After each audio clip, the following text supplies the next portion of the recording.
ہم لیٹ کے بھی درود شریف پڑھ سکتے ہیں، ہم کھڑے بھی پڑھ سکتے ہیں، ہم واک کرتے ہوئے پڑھ سکتے ہیں، ہم کھانا بناتے ہوئے پڑھ سکتے ہیں۔ السلام علیکم ورحمۃ اللہ وبرکاتہ، نحمدہ ونصلی علی رسولہ الکریم، اما بعد، فاعوذ باللہ من الشیطان الرجیم، بسم اللہ الرحمن الرحیم۔ رسول اللہ صلی اللہ علیہ وسلم نے فرمایا، جس نے مجھ پر ایک مرتبہ درود بھیجا، اللہ تعالیٰ اس پر 10 رحمتیں نازل فرمائے گا، اس کی 10 غلطیاں معاف کر دی جائیں گی اور اس کے 10 درجات بلند کر دیے جائیں گے۔ قال رسول اللہ صلی اللہ علیہ وسلم، من صلی علی صلاۃ واحدۃ صلی اللہ علیہ 10 صلوات وحطت عنہ 10 خطیئات ورفعت له 10 درجات۔ کتنی زیادہ فضیلت ہے درود پڑھنے کی۔ ایک دفعہ درود پڑھنے سے کیا ملتا ہے؟ 10 رحمتیں آتی ہیں اور 10 غلطیاں معاف ہوتی ہیں اور 10 درجات بلند ہوتے ہیں۔ کس قدر اس کی فضیلت ہے۔ نبی کریم صلی اللہ علیہ وسلم پر کثرت سے درود بھیجیں۔ پہلے ہم یہ سارے درود ایک دفعہ پڑھیں گے، پھر اس کے بعد ہم درود شریف پر بات بھی کریں گے۔ تو ایک درود ہے، اللہم صلی علی محمد وعلی آل محمد، اے اللہ محمد اور آل محمد پر رحمت نازل فرما۔ دوسرا ہے، اللہم صلی علی محمد النبی الامی وعلی آل محمد، یہ بھی آپ پڑھ سکتے ہیں، مختلف اوقات میں مختلف پڑھ لیں۔ پھر نماز میں اللہم صلی علی محمد وعلی آل محمد کما صلیت علی ابراہیم وعلی آل ابراہیم انک حمید مجید، اللہم بارک علی محمد وعلی آل محمد کما بارکت علی ابراہیم وعلی آل ابراہیم انک حمید مجید۔ کعب بن عجرہ کہتے ہیں، عبد الرحمن بن ابی لیلہ کہتے ہیں، ایک مرتبہ کعب بن عجرہ مجھ سے ملے تو انہوں نے کہا، میں تمہیں حدیث کا ایک تحفہ نہ دوں جو میں نے نبی صلی اللہ علیہ وسلم سے سنا تھا؟ میں نے عرض کیا، جی ہاں، مجھے یہ تحفہ ضرور عنایت کیجیے۔ انہوں نے کہا، ہم نے رسول اللہ صلی اللہ علیہ وسلم سے سوال کیا، بس ہم نے کہا، اللہ کے رسول، آپ کے اہل بیت پر کس طرح درود بھیجیں؟ یعنی صرف آپ پر نہیں بلکہ آپ کے گھر والوں پر بھی، اہل بیت پر بھی۔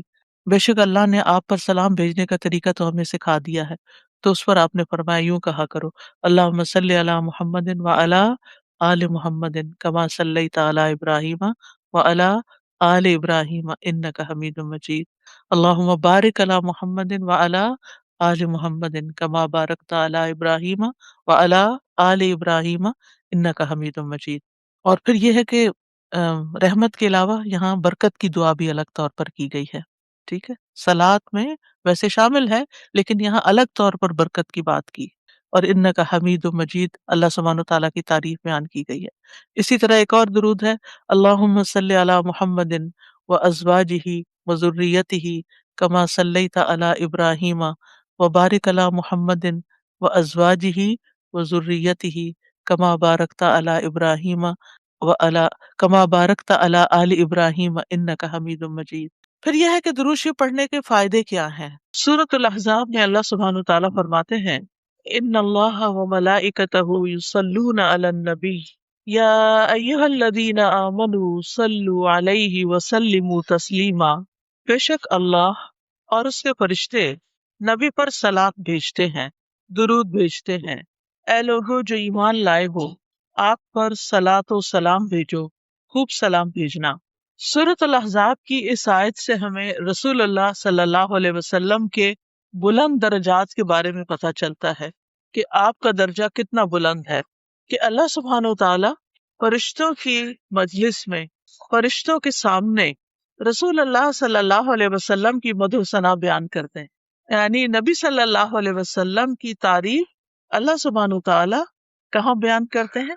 فرشتوں کے سامنے، کہ وہ آپ کے کتنے پسندیدہ بندے ہیں، ان کا مقام کتنا بڑا ہے، ان کا درجہ کتنا بڑا ہے۔ اور پھر یہ بات بتا کر اس کے بعد ہمیں یہ بتایا گیا کہ فرشتے بھی آپ کی تعریف کرتے ہیں، یعنی آپ صلی اللہ علیہ وسلم کی تعریف اللہ تعالیٰ تو فرماتے ہی، اور آپ سوچئے کہ جس کی تعریف اللہ سبحانہ تعالیٰ فرمائے پھر ان کا مقام کتنا بلند ہوگا۔ اور پھر اس کے بعد فرشتے آپ کی تعریف کرتے ہیں، اور ملائے اعلیٰ میں جو بلند فرشتوں کی مجلس ہے اس میں آپ کا ذکر بلند ہوتا ہے۔ یہ کہہ کے ہم سے کہا گیا ہے، اے ایمان والو، یعنی جو لوگ محمد صلی اللہ علیہ وسلم پر ایمان رکھتے ہیں انہیں بھی چاہیے کہ وہ کیا کریں؟ محمد صلی اللہ علیہ وسلم پر درود و سلام بھیجیں۔ اور یہ ہمارے اوپر ایک فریضہ ہے. لیکن جو شخص درود پڑھتا ہے اور جو جتنا زیادہ درود پڑھتا ہے اس کا سٹیٹس اللہ کی نگاہ میں اتنا ہی بلند ہوتا چلا جاتا ہے. اور اسی طرح ایک اور روایت میں بھی آتا ہے کہ نبی صلی اللہ علیہ وسلم نے فرمایا جو شخص میری امت میں مجھ پر اخلاص کے ساتھ دل سے ایک درود پڑھے گا، یعنی ایک تو یہ ہے کہ ہم کام کاج کر رہے ہوتے ہیں، بعض لوگ ٹی وی دیکھ رہے ہوتے ہیں ساتھ درود پڑھے ہوتے ہیں، یا واک کر رہے ہیں درود پڑھے، تو کوئی بات نہیں، آپ جہاں بھی ہو درود پڑھتے رہیں، منع نہیں ہے کہ آپ واک میں درود نہیں پڑھ سکتے یا کوئی آپ کے پاس بیٹھا تو آپ درود نہیں پڑھ سکتے. اس کے لیے ہمیں نماز کی طرح شرائط نہیں رکھی گئی.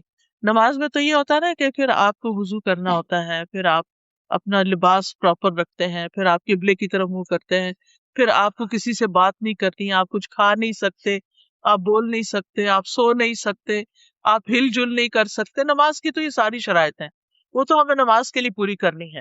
لیکن درود کے لیے ایسی کوئی شرط نہیں ہے. ہم لیٹ کے بھی درود شریف پڑھ سکتے ہیں، ہم کھڑے بھی پڑھ سکتے ہیں، ہم واک کرتے ہوئے پڑھ سکتے ہیں، ہم کھانا بناتے ہوئے پڑھ سکتے ہیں، ہم لوگوں کی مجلس میں بھی بیٹھ کر درود شریف پڑھ سکتے ہیں، ہم بازار میں ہیں شاپنگ کر رہے ہیں اس وقت بھی ہم دل دل میں درود شریف پڑھ سکتے ہیں. تو اس لیے جو شخص اخلاص کے ساتھ دل کے ساتھ درود پڑھے گا تو اللہ تعالیٰ اس پہ 10 رحمتیں بھیجے گا، 10 درجے بلند ہوں گے، 10 نیکیاں لکھی جائیں گی، 10 گناہ معاف ہوں گے. یہ 4 فائدے بتائے گئے ہیں ایک مرتبہ درود پڑھنے کے. پھر اسی طرح ایک اور روایت میں آتا ہے رسول اللہ صلی اللہ علیہ وسلم نے فرمایا جو شخص مجھ پر درود پڑھے تو جب تک وہ مجھ پہ درود پڑھتا ہے فرشتے اس کے لیے دعا کرتے رہتے ہیں. یعنی آپ نبی صلی اللہ علیہ وسلم کے لیے دعا کریں اور فرشتے آپ کے لیے دعا کرتے رہیں گے. ایک شخص نے عرض کیا اللہ کے رسول صلی اللہ علیہ وسلم کیا میں اپنی دعا کا 1/3 حصہ درود نہ کر لوں؟ تو آپ نے فرمایا کہ ہاں اگر تم چاہو تو ایسا کر سکتے ہو. اس نے کہا اگر 2/3؟ آپ نے فرمایا ہاں اگر تم چاہو. اس نے کہا اگر میں ساری دعا درود ہی کو بنا لوں؟ تو آپ نے فرمایا پھر تو یہ تمہارے لیے اللہ تمہارے دنیا اور آخرت کے سب غم ہم کے لیے کافی ہو جائے گا. یعنی اگر آپ کو بعض اوقات انسان کی سچویشن اتنی ٹینس ہوتی ہے کہ اس کو دعا بھی نہیں سمجھ آتی مجھے کیا مانگنا چاہیے اس وقت، تو ایسی صورت میں ہم درود شریف پڑھنا شروع کر کہ اللہ کی رحمت آ جائے. اور اگر اللہ کی رحمت آ جائے تو اللہ تعالیٰ اس بندے کو بالکل سیدھا اٹھا کے کھڑا کر سکتا ہے. جو رب مردوں کو اٹھا کے کھڑا کر سکتا، جو مردوں کو زندہ کرے گا، کیا وہ ایک بیمار شخص کو، ایک تکلیف کی حالت میں جو شخص ہے اس کو وہ سیدھا تندرست نہیں کر سکتا؟ تو اسی طرح جو شخص جنت میں جانے کے لیے اس کو ایک نیکی کم ہے یا تھوڑی سی ضرورت ہے تو پھر وہ نبی صلی اللہ علیہ وسلم اس کے حق میں سفارش کریں گے کہ اس کو جنت دے دی جائے کیونکہ اس نے مجھ پر درود بھیجا تھا. اسی طرح اگر کوئی شخص اپنے برے اعمال کی وجہ سے توبہ کیے بغیر دنیا سے چلا گیا اور قیامت کے دن اس کی پکڑ ہو گئی اور اس کو جہنم میں پھینک دیا گیا تو نبی صلی اللہ علیہ وسلم کو اللہ تعالیٰ حق دیں گے شفاعت کا، حق کے شفاعت، اور پھر آپ کی سفارش سے اس کو آگ سے بھی نکال لیا جائے گا. تو اس لیے ہمیں اپنی زندگی میں درود کا اہتمام کرتے رہنا چاہیے، کوئی دن ہمارا خالی نہ جائے. ویسے تو الحمدللہ جب ہم اذان سنتے ہیں تو اس کے بعد درود جو ہے وہ پڑھتے ہیں، وہ موقع ہوتا ہے درود پڑھنے کا. پھر اسی طرح نماز ہماری مکمل ہی نہیں ہوتی، نماز پوری ہی نہیں ہوتی، نماز ادا ہی نہیں ہوتی اگر ہم اس میں درود شریف نہ پڑھیں. مثلاً اگر کسی کا اتحیات پڑھتے ہوئے اتحیات پر وضو ٹوٹ گیا اور اس نے درود نہیں پڑھا تو اس کو نماز لوٹانی ہوگی کیونکہ اس کی نماز نہیں ہوئی. تو اس لیے چاہے آپ اس وقت پورا درود نہ بھی پڑھ سکیں، اللہم صلی علی نبینا محمد کہہ دیں، اللہم صلی وسلم وبارک علی نبینا محمد، اللہم صلی علی محمد وعلی آل محمد، یعنی کوئی بھی آپ اس میں سے پڑھ لیتے ہیں اور سلام جلدی سے پھیر دیتے ہیں. کیا اس وقت آپ مزید کنٹینیو نہیں کر سکتے کہ آپ کا وضو ٹوٹ جائے گا تو آپ کی نماز پوری ہو جائے گی اگر آپ نے درود شریف پر اینڈ کر دیا. تو اس سے بھی آپ اندازہ لگائیں کہ کتنا ضروری ہے. پھر آپ دیکھیے کہ جو شخص صبح کے وقت فجر کی نماز سے لے کر سورج نکلنے سے پہلے 10 دفعہ درود شریف پڑھتا ہے تو اس کے لیے بھی آپ کی شفاعت ہے. اور کتنی رحمتیں، ایک دفعہ پڑھنے پر 10 رحمتیں، تو 10 دفعہ پڑھنے پر کتنی ہوں گی؟ 100 رحمتیں ہو جائیں گی. یعنی صبح ہی صبح اپنا دن شروع کرنے سے پہلے آپ 100 رحمتیں سمیٹ لیتے ہیں. پھر اسی طرح نبی صلی اللہ علیہ وسلم پر جب تک درود نہ پڑھا جائے دعا روک لی جاتی. یعنی کچھ دعائیں ایسی ہیں کہ جن میں ہمیں پہلے درود شریف پڑھنا ہی ہوتا ہے اور پھر اس کے بعد دعا مانگی جائے تو درود شریف اس دعا کو اوپر لے جانے کا سبب بنتا ہے. پھر اسی طرح آپ صلی اللہ علیہ وسلم نے فرمایا بخیل ہے وہ شخص، سٹنجی ہے وہ شخص کہ جس کے سامنے میرا ذکر کیا جائے اور وہ مجھ پر درود نہ پڑھے. درود پڑھنا جو ہے یہ جنت میں لے جانے والا کام ہے، اور جو درود نہیں پڑھتا وہ جنت میں جانے کا راستہ کھو دیتا ہے. حضرت حسین بن علی رضی اللہ عنہ امام حسین سے مروی ہے کہ رسول اللہ صلی اللہ علیہ وسلم نے فرمایا جس کے پاس میرا ذکر کیا گیا یعنی میرا نام لیا گیا اور وہ مجھ پر درود پڑھنا بھول گیا، اس نے پڑھا ہی نہیں، صلی اللہ علیہ وسلم نہیں کہا. ہونا تو یہ چاہیے نا، جب بھی آپ کا نام لیا جائے تو دل ہی دل میں یا ہلکی سی آواز سے صلی اللہ علیہ وسلم پڑھ لیا جائے. اور جو نہیں پڑھتا، اس نے دھیان سے نہ سنا اور نہ پڑھا، وہ جنت کے راستے سے بھٹک گیا. یعنی جو راستہ جنت کی طرف لے جانے والا تھا اس نے وہ چھوڑ دیا، وہ کہیں اور ہی چل پڑا. یعنی اس سے بھی اس کی امپورٹنس کا پتہ چلتا ہے. پھر اسی طرح ایک دفعہ نبی صلی اللہ علیہ وسلم مسجد نبوی میں تشریف لے گئے تو آپ ممبر کی سیڑھیوں پہ چڑھ رہے تھے. 3 سیڑھیاں تھی، ہر دفعہ آپ نے آمین کہا. دوسری سیڑھی پہ قدم رکھا، آمین کہا. تیسری پہ قدم رکھا تو آمین کہا. صحابہ نے پوچھا کہ ہمیں کوئی دعا تو سنائی نہیں دی گئی، آپ نے کس پہ آمین کہا؟ تو آپ نے فرمایا کہ میں جب پہلی سیڑھی پر قدم رکھ رہا تھا تو جبریل میرے پاس آئے اور جبریل نے آ کر مجھ سے کہا کہ جس نے رمضان کا مہینہ پایا اور پھر اس کی بخشش نہ ہو سکی تو اللہ تعالیٰ اس کو اپنی رحمت سے دور کر دے. تو میں نے کہا آمین. دعا جبریل مانگ رہے ہیں، آمین محمد صلی اللہ علیہ وسلم کہہ رہے ہیں. پھر فرمایا جس نے اپنے والدین یا دونوں میں سے کسی ایک کو پایا اور آگ میں داخل ہو گیا اس کو بھی اللہ اپنی رحمت سے دور کرے. کیا مطلب ہے اس کا؟ کہ جس نے اپنے والدین کو بڑھاپے میں پایا یا ویسے والدین اس کے پاس آئے اور اس نے ان کی خدمت نہ کی، ان کا خیال نہیں رکھا اور ان کو خوش نہیں کیا، تو پھر کیا ہے؟ اللہ اس کو اپنی رحمت سے دور کر دے. اللہ کے حق کے بعد سب سے پہلا حق والدین کا حق ہوتا ہے، بھلے انہوں نے زندگی میں ہمارے ساتھ کوئی زیادتی کی ہو. کیونکہ کچھ بچوں کو اپنے ماں باپ سے بہت شکایت ہوتی ہے، اور خاص طور پر جب بچے چھوٹے ہوتے ہیں تو اس وقت تو ان کو خواہ کی شکایتیں ہوتی ہیں، اور بعض اوقات وہ سمجھتے ہیں کہ ماں باپ کو تو کچھ پتہ ہی نہیں ہے، ہم زیادہ علامہ فلسفی بن گئے ہیں 4 جماعتیں پڑھ کے، اور ماں باپ تو بس یہ تو دیسی ہیں، پیچھے سے آئے ہیں، ان کو نہیں پتا کہ یہاں کیا ہوتا ہے. تو بات یہ ہے کہ ماں باپ کچھ بھی ہو، چاہے چٹے ان پڑھ ہی کیوں نہ ہو، ہم پر لازم ہے کہ ہم ان کی رسپیکٹ کریں، ہم ان کی کیئر کریں، ہم ان کا خیال کریں، چاہے وہ غلطیاں کر رہے ہوں. پھر بھی حضرت اسماء رضی اللہ تعالی عنہا کی والدہ مشرکہ تھی، مسلمان نہیں ہوئی تھی. حضرت اسماء ہجرت کر کے مدینہ آ گئی تھی، کیونکہ جتنے بھی مسلم تھے انہوں نے مکہ چھوڑا، مدینہ آ گئے. اب ظاہر ہے بیٹی مدینہ میں ہے اور ماں مکہ میں ہے.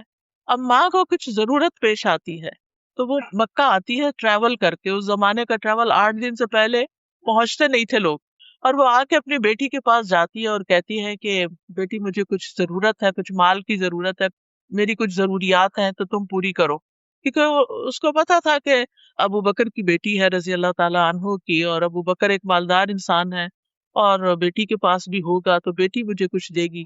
اب ان کو پریشانی ہوئی کہ میری ماں تو مسلم ہی نہیں ہے، تو میں ان کے ساتھ حسن سلوک کروں یا نہ، میں ان کو کچھ دوں یا نہ، شاید مجھے اپنا مال صرف مسلم ماں کو ہی دینا چاہیے تو ان کو نہیں دے سکتی. تو انہوں نے کہا اچھا میں ذرا ابھی آتی ہوں. پھر وہ نبی صلی اللہ علیہ وسلم کے پاس تشریف لائیں اور آپ سے پوچھا کہ اللہ کے رسول صلی اللہ علیہ وسلم میری والدہ مکہ سے آئی ہیں اور وہ مسلمان نہیں ہیں اور وہ مجھ سے مدد چاہتی ہیں، کیا میں ان کی مدد کر دوں؟ تو آپ نے فرمایا صلی امکی، اپنی ماں کے ساتھ صلہ رحمی کرو، یعنی اپنی ماں کے ساتھ حسن سلوک کرو. یعنی ماں جو کچھ کہتی ہے، جو مانگ رہی ہے وہ دو اس کو. یعنی اگر ماں آپ کے خیال میں بہت گناہ گار ہے، اللہ نہ کرے کسی کی بھی ماں ہو، لیکن بعض لوگ ہوتے ہیں ان کو بڑے گلے شکوے ہوتے ہیں، ہماری ماں کا کیریکٹر ٹھیک نہیں، ہماری ماں یہ ایسی اور ویسی، روح کانپ اٹھتی ہے بعض اوقات لوگوں کی شکایتیں سن سن کے جو ان کو اپنی ماں سے ہوتی ہیں یا باپ سے ہوتی ہیں. بعض اوقات ماں اور باپ میں نہیں بنتی، آپس میں لڑائی ہو جاتی ہے، طلاق ہو جاتی ہے، کچھ بچے ماں کے بن جاتے ہیں، کچھ باپ کی طرف ہو جاتے ہیں، پھر وہ ان کو ایک دوسرے کو بلیم کرتے رہتے. یاد رکھیے ماں اور باپ کی لڑائی میں کبھی آپ کسی ایک کا فریق نہ بنے، کسی ایک کی پارٹی نہ بنے، آپ دونوں کو رسپیکٹ دیں. ٹھیک ہے ماں کا درجہ 3 گنا زیادہ ہے، لیکن اگر ماں کہتی ہے کہ باپ سے ملو ہی نہیں تو یہ اس کی بات غلط ہے. ٹھیک ہے جب تک آپ ماں کے پاس ہیں آپ کو سننی ہوگی بات، لیکن جب آپ انڈیپینڈنٹ ہو جائیں، الگ ہو جائیں، شادی ہو جائے، اپنے گھر والے ہو جائیں، تو باپ کو ضرور یاد کریں، باپ کے پاس جائے. یہ ضروری نہیں کہ آپ ماں کو آ کے بتائیں ہم ہو کر آئے، ہم نے باپ کو یہ دیا، یہ باپ کے ساتھ ایسا کیا، کیونکہ اس سے اس کا دل خفا ہوگا. لیکن آپ کے اوپر اپنا جو فرض بنتا ہے باپ کی بھی دیکھ بھال کرنے کا، اس کو آپ پورا کریں. چاہے باپ نے آپ کو ڈس اون کر دیا، نکال دیا گھر سے، جو بھی کیا اس کا وہ ذمہ دار خود ہے، وہ اللہ کو جواب دے گا. اس کے لیے بھی دعا کرے اللہ اس کو بخش دے. لیکن کہنے کا مطلب یہ ہے کہ والدین کی عزت، والدین کے ساتھ حسن سلوک ہمارے دین کا ایک حصہ ہے، اور ہم مسلمانوں کی شناخت ہے کہ وہ اپنے ماں باپ کو یاد رکھتے ہیں. ہم دوسرے قوموں کی طرح نہیں ہے کہ جو سال میں ایک دن مدرس ڈے پہ ماں باپ کو کوئی گفٹ دے دیں اور باقی سال پلٹ کے پوچھے بھی نہ کہ تم کون ہوتے. ہمارا کلچر، ہمارا دین، ہمارے طور طریقے، ہمارا لائف سٹائل مسلمانوں والا ہونا چاہیے، کیونکہ اللہ نے ہمیں گائیڈنس سے نوازا ہے، نور عطا کیا ہے، روشنی عطا کی ہے. ہمیں محمد صلی اللہ علیہ وسلم جیسے پیغمبر دیے ہیں جن کے بارے میں اللہ تعالیٰ اسی سورۃ الاحزاب میں فرماتے ہیں لَقَدْ كَانَ لَكُمْ فِي رَسُولِ اللَّهِ أُسْوَةٌ حَسَنَةٌ، تمہارے لیے اللہ کے رسول صلی اللہ علیہ وسلم کی زندگی میں خوبصورت نمونہ ہے. تو ہمیں تو اس نمونے کو اڈاپٹ کرنا ہے، ہمیں تو آپ کی تعلیمات کو دیکھنا ہے، ہمیں تو آپ کی سنتوں پر چلنا ہے، ہمیں تو آپ کی شفاعت حاصل کرنی ہے، ہمیں تو آپ پر درود بھیجنا ہے، ہمیں تو آپ کی سیرت پڑھنی ہے، ہمیں تو آپ کا ایسا امتی بننا ہے کہ جس پر آپ قیامت کے دن خوش ہو جائیں کہ یہ دیکھیں میرا امتی جس نے میرے بعد میرا کام آگے بڑھایا، لوگوں کو مسلمان کیا. ہمارے پیغمبر نے آ کر کیا کیا تھا دنیا میں؟ سب سے بڑا کام کون سا کیا تھا؟ لوگوں کو اللہ کی طرف بلایا تھا، اسلام کی طرف بلایا تھا، لوگوں کو جہنم سے بچایا تھا. آپ کا ٹائٹل بشیر اور نذیر تھا کہ آپ خوشخبری دینے والے بھی تھے اور ڈرانے والے بھی تھے. آپ نے لوگوں کو سب سے پہلے جو آپ پر وحی نازل ہوئی خاندان کو اکٹھا کیا، ان کو اسلام کے بارے میں بتایا. پھر بڑی بگر ایکسٹینڈیڈ فیملی اور باقی مکہ والوں کے لیے صفا پہاڑی پر چڑھ کر آپ نے لوگوں کو اسلام کی دعوت دی، جس پر آپ کا چچا آپ کا بہت مخالف ہو گیا. تو ہمیں تو اس لیگیسی کو آگے لے کے چلنا ہے اور نبی صلی اللہ علیہ وسلم کے سچے پکے امتی بننا ہے کہ قیامت کے دن ہماری ملاقات ہو تو حوض کوثر پر ہم آپ کے ہاتھ سے پانی پینے والے، وہ پانی کہ جو شہد سے میٹھا، دودھ سے زیادہ سفید اور برف سے زیادہ ٹھنڈا ہے. آپ سوچیے کہ وہ کتنا لذیذ ہوگا، اور جو ایک دفعہ پیے گا اس کو پھر کبھی پیاس نہیں لگے گی. تو حشر کے میدان میں تو دھوپ بھی ہے اور گرمی بھی ہے اور پشیمانی بھی ہے اور خوف بھی ہے. وہاں پر ٹھنڈا سایہ کہاں ملے گا اور ٹھنڈا پانی کہاں ملے گا؟ نبی صلی اللہ علیہ وسلم کے پاس. لیکن آپ کے قریب کون ہوگا؟ آپ نے فرمایا جس کے اخلاق بہت اچھے ہوں اور جس کے اندر عاجزی اور انکساری ہو. آپ نے کہا کہ قیامت کے دن تم میں سے سب سے زیادہ جو لوگ میرے قریب ہوں گے وہ ہوں گے کہ جن کے اخلاق اچھے ہوں گے، اور الموتون اکنافہم، جن کے کندھے جھکے ہوں گے. مطلب یہ نہیں کہ ایسے اڑا کے چلے، مطلب یہ ہے کہ جن کے اندر عاجزی ہوگی.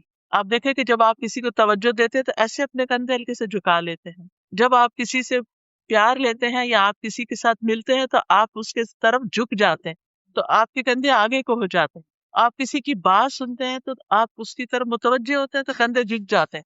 تو آپ نے کندھے جھکانے والے کی تعریف کی کہ وہ قریب ہوں گے قیامت کے دن میرے، یعنی جن کے اندر انسانوں کی ہمدردی ہوگی، انسانوں کے ساتھ اچھا سلوک کرتے ہوں گے، ان کا خیال رکھتے ہوں گے. اور اس کی ابتدا جو ہوتی ہے وہ اپنے گھر سے ہی ہوتی ہے کہ اپنے بہن بھائیوں کے ساتھ، اپنے رشتہ داروں، اپنے والدین کے ساتھ، اپنے دوستوں کے ساتھ، جو بھی ہمارے ساتھ رہتے ہوں، سب سے پہلے حسن سلوک کے جو محتاج ہیں وہ وہی ہیں. ایک شخص آپ کے پاس آیا اور اس نے کہا کہ میں سب سے زیادہ اچھا سلوک کس کے ساتھ کروں؟ میرے حسن سلوک کا سب سے زیادہ مستحق کون ہے؟ آپ نے فرمایا امو کی، تمہاری ماں. وہ پھر سوال لے کر آیا، اس کے بعد کس سے اچھا سلوک کروں؟ فرمایا تمہاری ماں. اس نے پھر سوال کیا کہ سب سے زیادہ اچھے سلوک کا مستحق کون ہے، یعنی سب سے زیادہ میں نیکی کس کے ساتھ کروں، کس کا خیال سب سے زیادہ رکھوں؟ فرمایا تمہاری ماں. اس نے پھر سوال کیا کہ شاید اب مجھے کچھ اور پتا چلے، تو آپ نے فرمایا تمہارا باپ. تو باپ کی بھی عزت ہے، لیکن باپ کے مقابلے میں ماں کا مقام، عورت کا مقام اللہ کے رسول صلی اللہ علیہ وسلم نے بہت بڑھایا، اور اس انسان کو تعلیم دے کر ہم سب کو بھی سکھا دیا کہ ہمیں کیا کرنا ہے، کیونکہ ماں تکلیف زیادہ اٹھاتی ہے، ماں حمل اٹھاتی ہے، ماں پھر ولادت کی تکلیف اٹھاتی ہے، ماں دودھ پلاتی ہے، راتوں کو جاگتی ہے، تو پھر ہر سٹیپ کے حساب سے اس کا درجہ بھی بلند ہوتا چلا جاتا ہے۔ اور پھر تیسری دفعہ آپ صلی اللہ علیہ وسلم کے سامنے جبریل علیہ السلام نے دعا مانگی کہ جس کے سامنے آپ کا ذکر آئے اور وہ آپ پر درود نہ بھیجے، اللہ اس کو بھی اپنی رحمت سے دور کر دے، تو آپ نے فرمایا آمین۔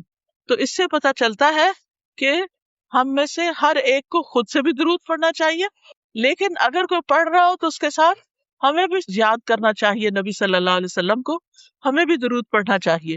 اور درود پڑھنے کے فائدے آخرت میں تو ہو گئی، شفاعت ملے گی، آپ کا قرب ملے گا، آپ کے ہاتھوں حوض کوثر پہ پانی ملے گا، لیکن دنیا میں بھی اس کے فائدے ہیں۔ اور یہ تجربہ شدہ بات ہے کہ جس کی زندگی میں مشکلات آ جائیں، جس کی زندگی میں پریشانیاں آ جائیں، وہ درود شریف کی کثرت کر دے۔ جو لوگ آپ میں سے عمرے پر گئے، جن کو سعادت اللہ نے نصیب کی، وہ لوگ مسجد قباء بھی گئے ہوں گے۔ مسجد قباء جانے کا ثواب کتنا ہے کہ جو شخص اپنے گھر سے وضو کر کے چلے، مسجد قباء جائے، وہاں 2 رکعت نماز پڑھے، اس کو پورے عمرے کا ثواب ملتا ہے۔ یہ ہمیں نبی صلی اللہ علیہ وسلم نے ہی بتایا۔